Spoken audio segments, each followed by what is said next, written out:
place to start, Christopher, is with Vegas and the odds that continue to drop all of a sudden, mysteriously, on the Brooklyn Nets. Just to give you a little bit of perspective, going into the offseason, the Nets were at plus 600 next year to win a championship. Then the Kyrie drama really started to kick up, and it dropped to plus 900.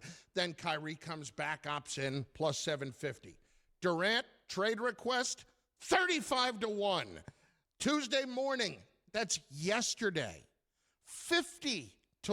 And then, Chris, all of a sudden, last night, the odds jumped to 25-1, currently at 20-1.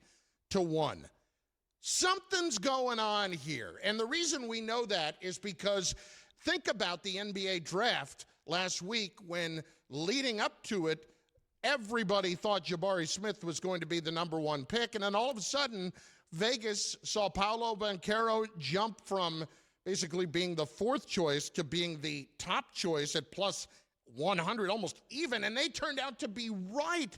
Chris, are we reading too much into this? Does Vegas know something about Kevin Durant staying in Brooklyn that maybe we don't? Big fella, Vegas always knows more than we know. That's why they have those big, shiny buildings out in the desert. They didn't get there by no reason, and they weren't built with monopoly money. So they have some insight, some information about this situation that's ongoing in Brooklyn. And, Carlin, it leads me to believe that the Brooklyn Nets have taken a stance with Kevin Durant and Kyrie Irving that the organization holds all of the leverage. They've got all the cards in this situation. Brooklyn doesn't have to be in a rush to acquiesce to Kevin Durant's trade demands or Kyrie Irving's desire to get out of town because those guys are under contract. Kyrie decided he wanted to opt in for the $37 million this season. He could have opted out and been a free agent. He could have made that decision. Kevin Durant locked into a long-term contract at the beginning of last year and is under his new deal for the next 4 seasons. So the Brooklyn Nets have maximum leverage. What is Kevin Durant going to do? Sit out his age 34 season? Not for a guy that's been known to love ball. So here's the thing, man. These guys, although they are star players, they're both guys that you would consider in the top 15 of current NBA players. They don't have a ton of leverage in terms of being able to dictate to the Brooklyn Nets when this goes down and where they potentially get moved to.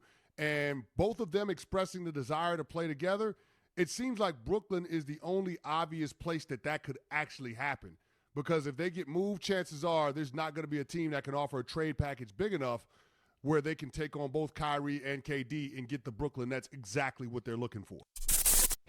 Thank you for watching ESPN on YouTube. For live streaming sports and premium content, subscribe to ESPN+.